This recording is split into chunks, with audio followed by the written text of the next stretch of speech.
Democratic nominee for supervisor is Napoleon Harris. New Democratic nominee for Thornton Township supervisor. None other than Mr. Napoleon Harris. Is he in the room? Is he here today? Oh, wait, he is the room. That's him. And honestly, this whole thing just gives weird energy. It was weird then, and it's still weird now. He's catching a little pushback, but not as much as he should be. Because, let's be real, some folks just don't want to admit they were wrong. So instead of calling it out, they're letting him slide right on by. But best believe every inch he slides, he's sliding off with the bag. Hey y'all, it's your girl J9 Eve. Smash that like button, subscribe, share this video, and drop a comment below. I want to take y'all back to the day Napoleon did that slick move. Like, I'm talking full flashback, and I already knew something was off. Because I said it live on stream that day. It didn't sit right with me how he could just casually announce himself as the nominee. Like, what? How does that even happen? Did they just go scouting for a politician, like a free agent? And boom, he got to just slide in and call dibs on a nomination? Even back then, I couldn't fully explain it, but spiritually, it felt wrong. Like, he basically brought himself in through a party and had his people sitting in the room ready for the caucus at the same venue. And then they did the little hand-raising stunt and boom, he's the nominee. I mean, you knew something was shady, but because it was a move against Tiffany, people just let it ride. They were like, well, we'll take it, but pause. Just because someone bad gets taken out doesn't mean the next person isn't worse. It's like, I always say escaping a bad situation is great, but where you escape to matters just as much. You running from one kidnapper and hopping in the van of another? Sis, you didn't escape. You just switched locations. Your new captor might have tinted windows and leather seats, but it's still a trap. And that's what's happening here. We replaced one problem with another.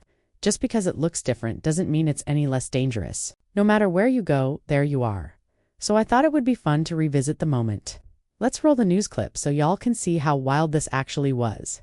Then I'll show you the clip from my original live stream where I called it out real time and talk about how I feel about it now. And yes, I see a few folks trying to bait me into talking about them. Cute. But guess what? It's giving desperation. I know you want your name on my tongue, but I'm rebellious by nature. Boo. The second I know you want the spotlight is when I walk off stage. And no, I'm not deleting anything. I know you love to cry about people removing videos. I heard you crying about Jed deleting his receipts. But don't worry about me, because nothing's coming down. Not now, not ever. It's hilarious to me how some people can never be pleased. You don't like the truth being out there. Too bad. The truth doesn't care about your feelings. So, go ahead and keep complaining, it's your favorite hobby anyway. Me. I'm just here to remind you that Napoleon didn't win. He appointed himself. Is the sound of an auditorium full of Tiffany Henyard opponents rejecting her nomination for Thornton Township supervisor in the party's first township caucus in decades. You ain't let the people be heard. As she protested the process, arguing her supporters were still waiting to be let inside. Guys, have a good night, eat the food, and be merry. This meeting is adjourned. The meeting lasted only moments, but it was strategized beforehand. State Senator Napoleon Harris is the Democratic committeeman for Thornton Township. He alone. So he is the Democratic committeeman for the Thornton Township, right? Committeeman for Thornton Township. He alone decides whether to hold a primary election or a caucus. So because Napoleon Harris already had that committeeman title, he got to control the whole game board. That's what Jedediah was breaking down, right? He got to choose whether it was going to be an election or a caucus. And shocker, he picked a caucus with himself as the nominee. Then boom, he schedules the caucus, chooses the format, the location, the timing, and guess who's already there? His crew. They roll in like it's a pizza party, water bottles everywhere. It wasn't formal, it was a setup. They made it seem like it was just a casual hangout. Come through, we got food. Nah, they weren't there for fun, they were there for a vote. And conveniently, they locked that room down before Tiffany's crew even showed up. You telling me this was fair? They didn't even clear the room and reset it for an official vote? They just slid from snack time straight into a backdoor nomination, and then act shocked when people question the legitimacy. Please, that whole room was stacked. The kicker? When Tiffany showed up, the room was already at capacity. Like, really? So now nobody else can come in and witness what's going on? Nah, they didn't want any outsiders seeing what really went down.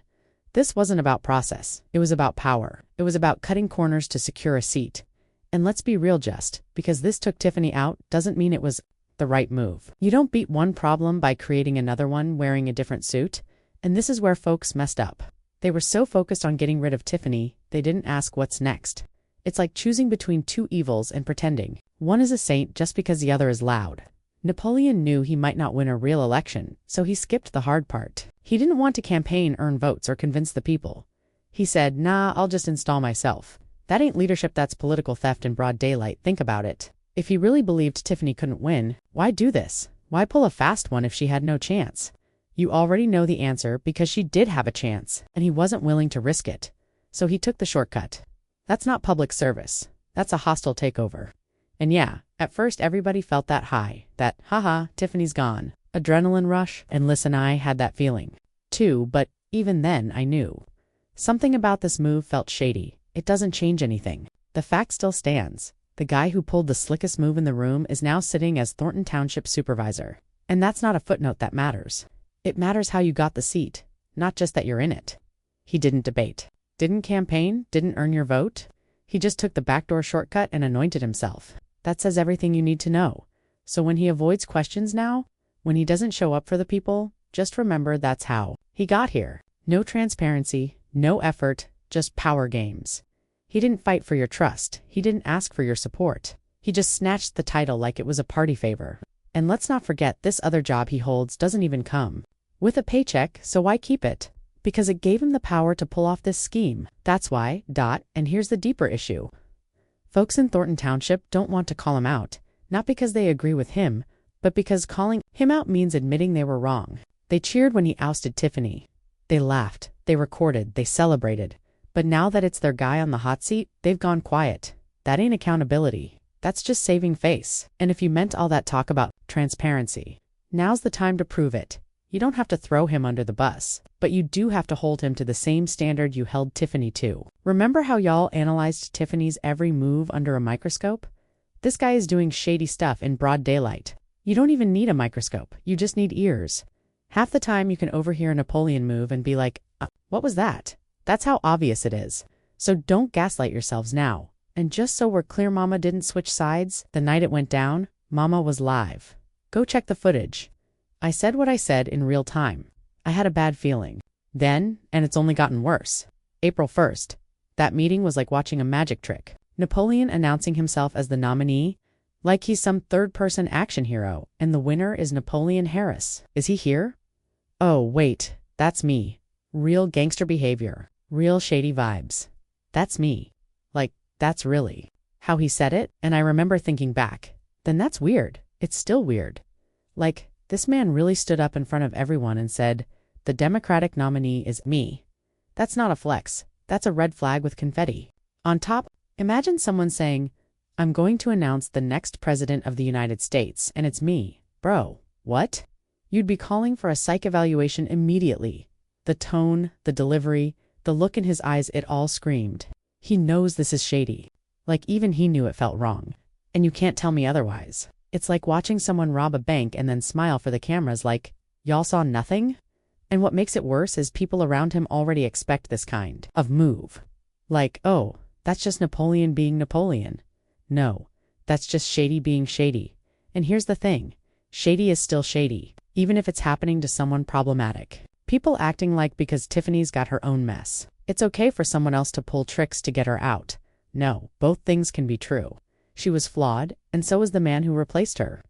Let's stop pretending one devil erases the other. Because one was chasing power and the other straight up grabbed it. This wasn't earned. This was installed. He didn't get voted in by the people. He voted himself in. One vote, one person, his own name on the ballot, and the winner is him. If that's not power, I don't know what is. Tiffany wanted power, but he had it. And he used it like a seasoned chess player, placing himself in position, while everyone else was too distracted celebrating her loss to realize what just happened. And now those same people, the ones who cheered, who clapped, who filmed it for their Facebook Live, don't want to speak up. Why? Because they don't want to admit they were wrong. So instead of calling it out, they stay quiet. Y'all are about to pay the price, not him. He's getting paid for it. Thornton Township, this is on you now. If you don't check him the same way you checked Tiffany, then what was all that outrage really for? I'm just saying Mama noticed it then. Mama notices it now. She's a noticer, a seer. This wasn't about democracy. This was about strategy. Tiffany walked out that room and into her SUV, like she was in a political Lifetime movie. But before that, she did make one solid point. If they could beat me, they would have gone to the polls. Say what you want, but she was right. They knew they couldn't, so they did this. Now, of course, Tiffany also said she'd be victorious. That night, and let's be real, that was pure delusion, like full-on detached from Earth delusion. She was giving Beyoncé energy on a budget wig, standing in front of cameras talking about destiny. That shiny fishing wire wig will forever be iconic for all the wrong reasons. But even in her chaos, she clocked the truth they couldn't beat her the right way. So now her supporters are scrambling, trying to figure out what's next. The irony. They backed a power grab without realizing they just gave the throne to someone who's even less accessible, less accountable, and twice as calculated. You wanted the show to end, but surprise, it's just a new season. New cast. Same script. And if you're not watching closely, it'll be too late by the time you realize who's actually running the township. This was the biggest con pulled in broad daylight. Like straight-up daylight robbery with voter suppression sprinkled on top. A full-blown political magic trick, T-Day, the audience clapped. But let's be clear, it was a trick, and they fell for it hard. The people backing this whole stunt, the ones who benefited with little side positions and perks, they knew. Maybe not all the details, but they knew something wasn't right, and I'm willing to bet some of them sat there thinking, if Tiffany is so hated, why not let the people vote her out? Like, why are we dodging the election altogether? Why? Is this man Napoleon placing himself in power instead of being chosen? That alone should have raised red flags all over Thornton. But nobody said anything because, let's be real, some folks were probably intimidated. Not necessarily by him, but by the system backing him. Look, the man doesn't exactly scream charisma. The first time I heard him speak, I was like, that's it? I was expecting fire and brimstone MLK Jr. type bars. Instead, I got a motivational speaker on NyQuil. No inspiration, no vision. Just vibes and vague ambition. It made me wonder if the only reason he's collecting all these positions is because he gave them to himself. Like some build-a-politician starter pack gone rogue. This isn't just shady, it's criminal. Hundreds of people were locked out of the process. And now we're hearing reports that Henyard supporters were held outside while her opponents got ushered in early. The event before the caucus, some called it a fundraiser. Napoleon says it wasn't. His lawyer says it was. So which is it? Either way, it was packed hand. A whole lot of folks weren't allowed in. And that's voter suppression. Point blank. Now let's talk about those who let this happen and stayed quiet just to save face. If you're sitting back in silence because calling it out would mean admitting you were wrong, then congratulations. You're just like Tiffany. That's the same mindset. That's the same stubborn refusal to own up. And that's what got Thornton in this mess to begin with. So no, you're not better. You're just playing the same game with a different jersey. This is how it all turned. He wanted the job. He stole the job. And now he's got the job. And people are barely pushing back because they don't want to admit they got finessed. But while you stay quiet, guess what Napoleon's doing? He's sliding out the back with your money, real smooth. That $50,000 paycheck? Nah, that wasn't enough for him. 2 days after he got in, he's already negotiating $200,000 like it's nothing. So y'all behave? Okay. Be good citizens. Sit quietly and smile while you get robbed. Because that's what's happening. I'm not going to pretend this is fine. It's not. I won't fake it. I won't play along. But mama still loves you. Even if you got bamboozled, scammed, hoodwinked, and left holding the receipt, and baby, the price is going up.